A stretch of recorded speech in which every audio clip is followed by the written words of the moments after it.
Hello, welcome to Papa Nick's Music. I am, as always, your host, Papa Nick Lewis, and today we're talking about language. A couple of weeks ago, I posted a review of the new Billy Joel song, Turn the Lights Back On. And a regular viewer, Maggie, hi Maggie, sent me a Facebook post and asked what I thought about it, whether I'd like to do a video discussing the topic or not. So here we are. We're going to talk about this thing. This, I think, is in line with last week's video where I talked about why I prattle on so much about the subjectivity notice. I did that last week for the purpose of establishing editorial guidelines, right? This is one of the operating beliefs that I have. This is why I do things the way I do them. This falls under that same, editorial positions kind of a topic. Language intentionality, being intentional in language use. So, let's start with the Facebook post in question. I'm not going to read this whole thing to you, but I am going to read part of it. It was written by a gentleman named Jacob Nault, who is a pastor with the Union Congregational Church in Wisconsin somewhere. And he wrote, as a disability advocate, part of what I've chosen to do is educate people when the words we say fall short. Several times in this song lyric, Billy talks about being blind, but now he sees how good he has it in a relationship. Too often we use blindness and deafness as metaphors for some kind of ignorance, something that we couldn't perceive until it was pointed out to us. There are so many better phrases we can be using. I was confused. I was ignorant. When we use physical disabilities as metaphors, we are appropriating the experiences of actual disabled people onto ourselves and dismissing their experiences. So, what do I think? First, I understand the point that he's making. I sympathize with the point that he's making very much. I would also add, though, if I'm being pedantic, which, let's face it, I've got a certain brand that I have to uphold here. Blind and deaf in this context are not merely metaphorical. The words have literal meanings that are entirely appropriate in this context. Blindness does refer to the physical loss of sight, but it also refers to the inability to perceive something, the inability to grasp something. That's not a metaphorical use of the word. That is a literal meaning of the word. So this is a situation that's a little bit more complicated than it's being presented.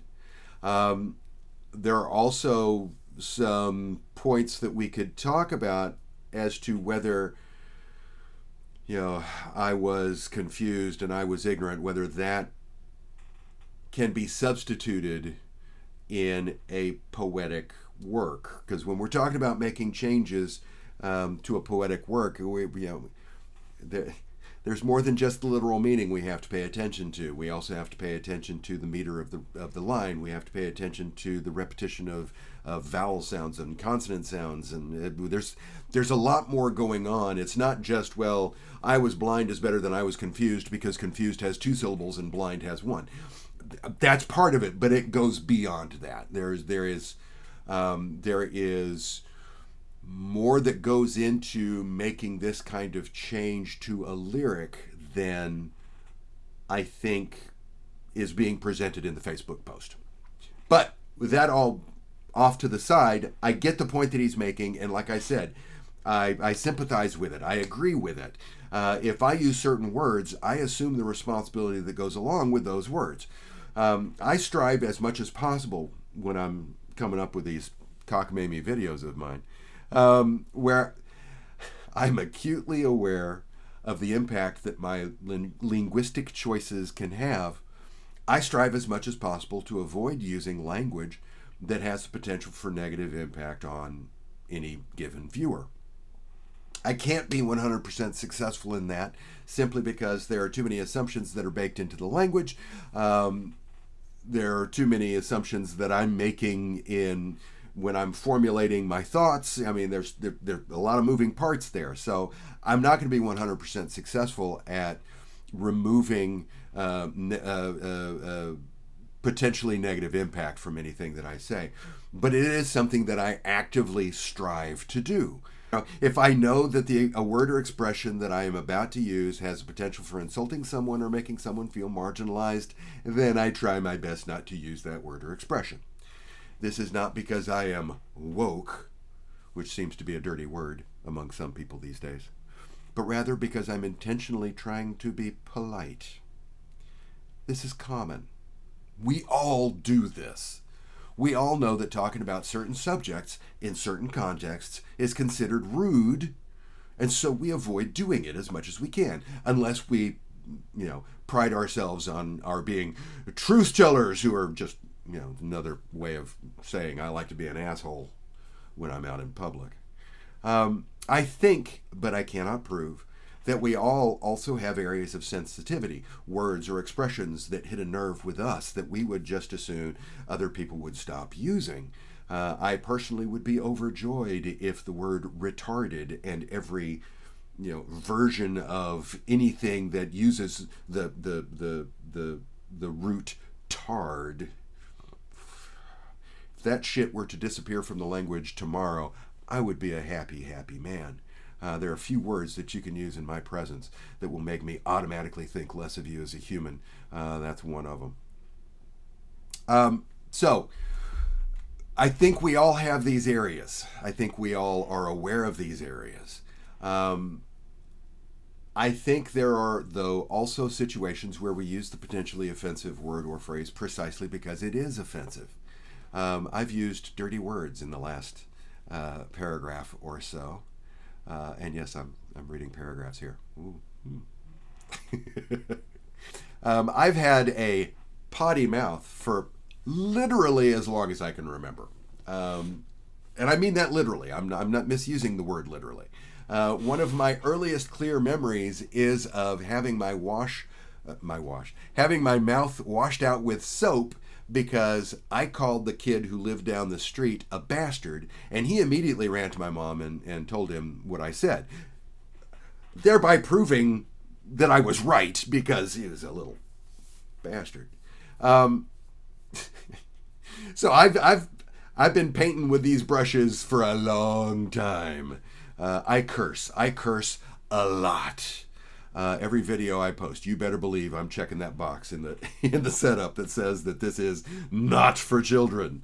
And I know that because I curse as much as I do, there are going to be people out there that tune me out. People out there who assume that my vocabulary is limited, who assume that perhaps even my reasoning ability is limited. That's one of the things we often hear. Ooh, profanity is a sign of a small vocabulary. Oh, fuck you, no it's not. I curse not only because I always have, and so it's easy for me to do, not only because I grew up in a household where goddamn was used just as a generic marker that said there's a noun coming up. I love my dad. I curse not only because it's a natural thing for me to do, but also because I have studied the English language. I've got graduate degrees in this stuff, folks, or a graduate degree in this stuff. Be careful the way I phrase that. I spent the bulk of my adult life teaching college-level writing and literature, and part of the preparation for that was earning a graduate degree plus doctoral hours in the English language, and part of that is studying the English language. I know more than the average English teacher about linguistics because it was an area of specialization for me individually. And I know that the history of vulgarity in English is the history of class distinctions. A lot of the words that we think of as dirty, even the language that we use to describe them, dirty, common, vulgar, are literal descriptions of the people who used the words. Dirty words are dirty because they were spoken by the dirty people. They are vulgar because they were spoken by the vulgar people. They were common because they were spoken by the common people. They were spoken by the people who actually worked in the field rather than the people who owned the field. You go back several hundred years to medieval England. Somehow you managed to transport yourself back there. You talk with people working in the fields, and chances are good the only words you're going to understand are words like fart and piss and shit, which have survived pretty nicely in the language, haven't undergone a whole lot in the way of change. I curse because I know the history of the words. I feel a respect for that history, and I feel an almost perverse need to push back against that old discrimination. I do understand that the words we use matter. I do understand that the words we choose say something not just about the message that we're trying to communicate, but also about the things that we value, or don't value, as the case may be. I try to be aware of that. I try to use that to my benefit. I try to avoid causing harm to people who did nothing to me to merit said harm. So, back to the original Facebook post. Do I fault Billy Joel's song for using blindness to refer to ignorance? No, not particularly, not currently, because these words in this context aren't metaphorical, they are literal. But I'm also aware that I don't get to make that call. I don't get to tell anybody who is blind or who is deaf and who sees the usage of blind and deaf in this context as denigrating that they are wrong. More importantly, I know that language is fluid. Words change meanings. They evolve as every living thing does over time. Am I open to actively searching for fresh metaphors that avoid any ableist assumptions? Certainly, of course. Whether I find these words to be ableist or not, the fact that some people do means that I run the risk of not clearly communicating because of my own ignorance and my own assumptions. If I want to be a better communicator, then it's up to me to deal with these issues. Telling somebody who feels slighted to suck it up helps no one. But that's what I think. What do you think? Leave that comment down below. I always love hearing from you. If you enjoyed today's conversation, I'd appreciate it if you'd click that like button. If you do click the like button while you're down there, go ahead and click the subscribe button. You might as well. It's free. And some people would say it's worth it. If you do click the subscribe button, then it would be nice to go ahead and click the notification icon. It matters to the YouTube folks, so I would appreciate it. Again, thanks for hanging out with me today.